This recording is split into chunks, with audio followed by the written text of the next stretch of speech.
It was started in Elkville, New York, which is about an hour south of Buffalo, so located right by Lake Erie. It opened January 7th, 1958, and the gentleman who opened it, they wanted to start a ski resort that was family friendly and open to everybody.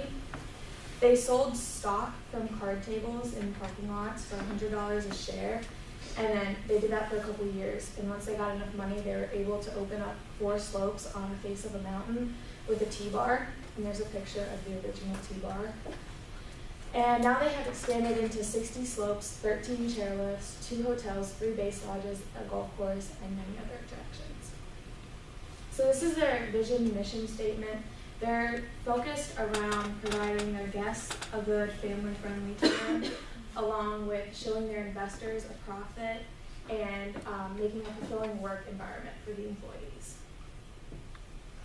So the strengths are their location. Because they are located right by Lake Erie, they get over 180 inches of snow every year, and that doesn't count their what they make artificially. So this creates a large base that allows them to stay open longer than many other ski resorts in the area. The atmosphere around the resort is very family friendly. Everybody's willing to help in any way that they can. Their lesson program is very well known. They have lessons from every age and every level. And then they also have an adaptive program for people with disabilities, which a lot of ski resorts don't have. So whether it be a mental or a physical disability, they can offer you and teach how to ski. And then their final strength is loyalty. They have a very strong, loyal customer basis. The weaknesses would be their actual property of land. It's only 750 vertical feet, which is not a lot compared to the east and to the west. So because of this, there's a lot of crowds, and crowding is a major problem. And once crowds come, it means that there's lift lines and most people are. So for opportunities, I talked to their marketing team, and they're talking about clearing out some of the trees on the side here to open up more runs, which would disperse people among the hill. And then they said also opening up another restaurant that's mid-level. Their threats would include global warming. So if global warming continues, snow won't be coming, and then they could lose a lot of profit because of that. Their other threat would be collectives of ski resorts. So more and more recently, these independent ski resorts have been selling out to bigger corporations that have ski resorts spread all across the U.S. and have a bigger pool of the market. So their main competition would be Hollymont. Hollymont's located about 2 minutes from Holiday Valley. They're a semi-private ski resort. Peak and Peak, which is about an hour west. Seven Springs, which is located in Pittsburgh. And then Boston Mills Brandywine, which is in the Peninsula area in Ohio. All 4 of those resorts are a lot smaller than Holiday Valley, so Holiday Valley is able to offer a lot more to their customers.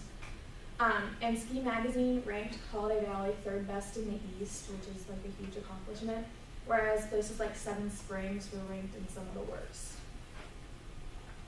So for their current target market in the winter, they target young families, retired-aged individuals, and high school/college-age students. And then in the summer, they target 70 to 40-year-olds who are seeking adventure in their adventure parks. And then companies who want something different for their business meetings, and then people getting married.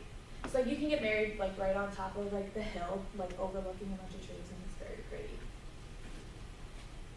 So for the new target market, they're trying to bring back skiers to the sport. They call these lag skiers. These are normally people who skied in the 70s and stuff on the old skis. So it's bringing them back and trying to get them to try out the new equipment. I also talked to the marketing department, and they said that there's endless opportunities available for Holiday Valley. So for their part, they are a service-based company, but they do provide food, and they have 2 stores that sell ski apparel and golf apparel.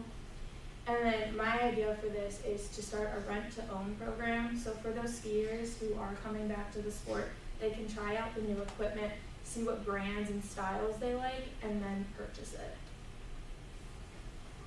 For place, they have 14,000 acres, and they are, like I said, somewhat landlocked. So my idea is to combine with Hollymont. They would do connecting hills to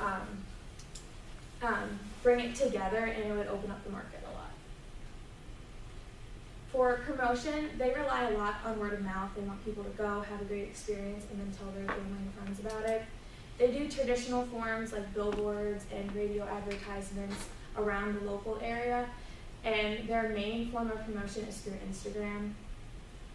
My idea is to reach out into Facebook, where the order generation and order demographic is, to reach more people.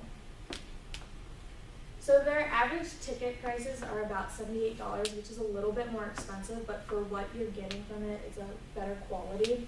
And then as it gets towards the end of the season, they drop to like $30, and then like this is an ad for it to be $26 if you purchase online. The prices in the stores vary greatly because the merchandise varies, so they can work on streamlining this and providing like a more stable product. So for the implementation plan, within like the next couple of years for the program and the restaurant, that could be done. That you need to set apart like land set aside. And then for the Hollymont merger, that would take longer, probably more 10 to 15 years, because it is combining with a whole nother resort. And those are my things.